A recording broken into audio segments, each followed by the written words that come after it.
Isaías,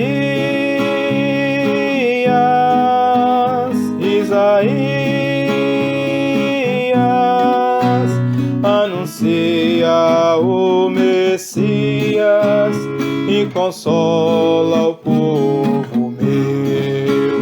Anuncia o Messias e consola o povo meu. Irmãos e irmãs, paz e bem. Hoje é dia 4 de junho. Nós continuamos então nossa caminhada pelas páginas da Bíblia, nos caminhos da Bíblia com o profeta Isaías. Hoje nós veremos que Isaías é firme no Senhor.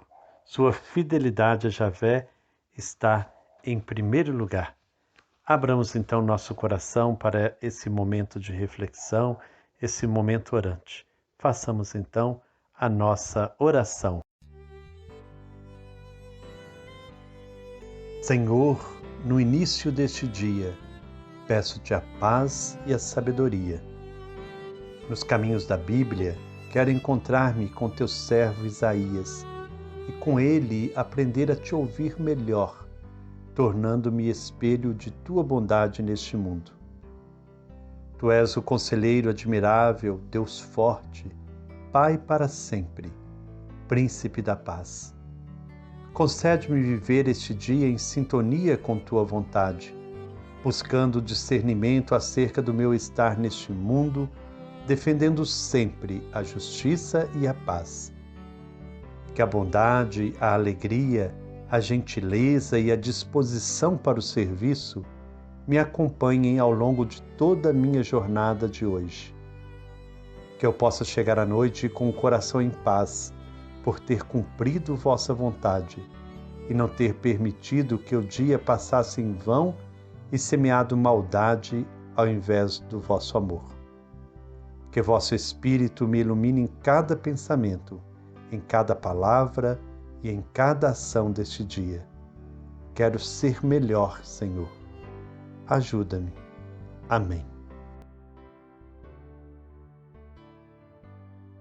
Isaías considera absurda a atitude de Acaz de se aliar à Assíria. No fundo, ele está se entregando com todo o reino de Judá nas mãos do rei assírio. Para lutar contra o leão, Acaz se joga nos braços do urso, conforme já dizia o profeta Amós. Isaías não pode concordar. Sua fidelidade a Javé, o Santo de Israel, e as promessas feitas à dinastia davídica gritam mais forte dentro dele. É um momento estratégico. Apesar de ser conselheiro oficial, Isaías não profetiza a vitória de Israel, mas a sua derrota. No capítulo 3, ele nos disse assim: seus homens vão tombar, mortos pela espada. Seus valentes todos morrerão em combate. Vão levantar-se lamentos e gemidos em suas portas, e você, desabitada, se assentará no pó. Entretanto, os fatos contradizem a palavra profética. O exército de Acaz, com a ajuda da Síria, vence e volta cantando vitória. Isaías é ridicularizado. Eis a sua última profecia desse período. Escutemos.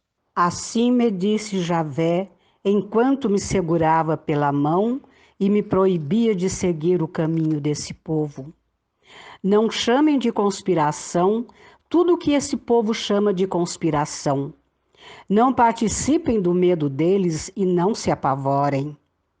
Chamem de santo somente a Javé dos exércitos. Dele sim, tenho temor e terror. Ele será uma armadilha, uma pedra de tropeço, um obstáculo que derruba para as duas casas de Israel. Um laço e uma armadilha para os habitantes de Jerusalém. Muitos tropeçarão nela, cairão, se quebrarão, serão presos e capturados. Feche esse atestado e lacre essa instrução junto aos meus discípulos. Eu confio em Javé, que esconde a sua face à casa de Jacó, e nele espero. Agora, eu e os filhos que Javé me deu, somos para Israel sinais e presságios de Javé dos exércitos que mora no Monte Sião. Enquanto as elites procuram segurança nas alianças políticas, na magia, Isaías confia apenas no Senhor. Ridicularizado e enxotado como Amós e Oséias, Isaías é impulsionado a abandonar o caminho dos dirigentes da nação para seguir os caminhos de Deus. Entra num tempo de silêncio. Essa sua nova maneira de agir se torna uma denúncia por si mesma, o grito do silêncio. Isaías convida o povo a ver a catástrofe do Reino do Norte, ou casa de Jacó, como um sinal de Deus. Israel foi derrotado por ação de Javé. O que importa não é a força do exército. Tudo acontece no plano de Deus. Não é a força bélica que controla a história. A última palavra é de Javé. Temos que fechar a boca e esperar. Nesse momento, Isaías perde sua função de conselheiro oficial porque não anunciava vitória.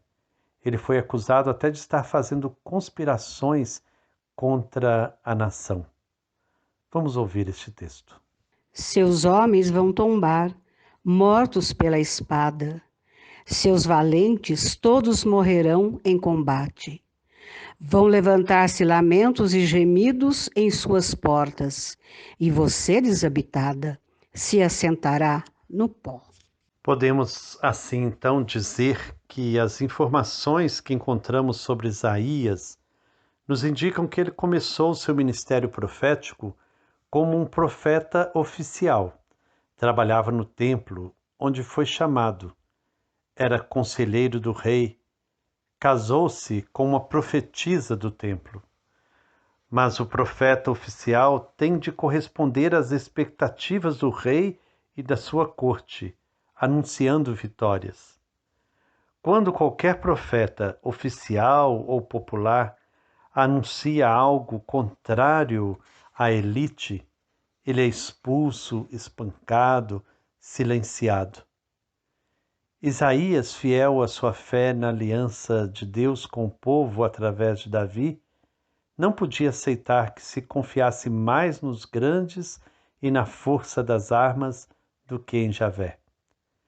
Os acontecimentos do norte deviam ser um alerta para o povo acreditar e esperar em Deus. Daqui para frente, o profeta é obrigado a silenciar até a morte do rei Acás. Assim, então, nós vamos vendo este drama de Isaías. Ele que nasceu, foi criado no templo, no meio das elites, começa a perceber que a elite, para manter o seu poder, pisa sobre os pobres, massacra os humildes.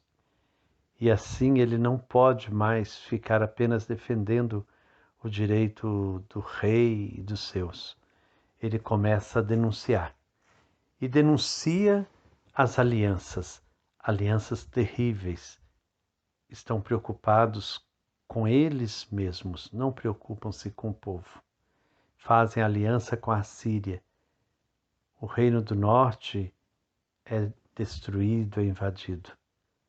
Acás acha que saiu vitorioso, mas agora é hora de silenciar, deixar o tempo falar, que Deus vai agir.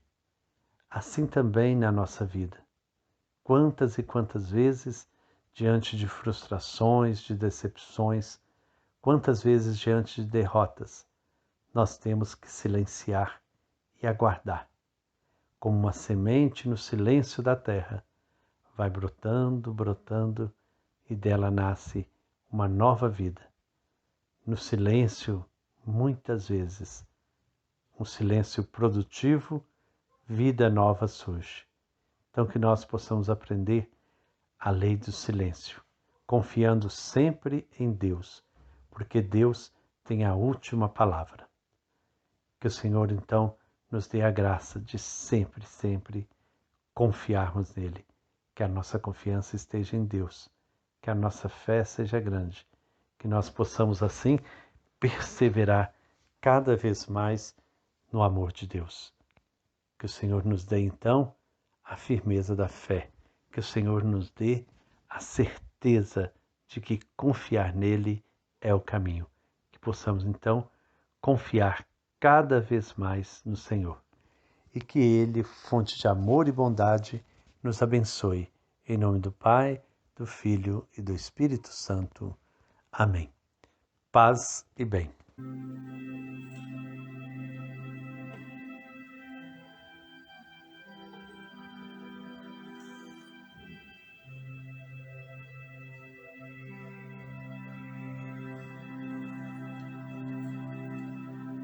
Que eu seja sempre fiel a vós, Senhor. Que eu seja sempre fiel a vós, Senhor. Que eu seja sempre fiel a vós, Senhor.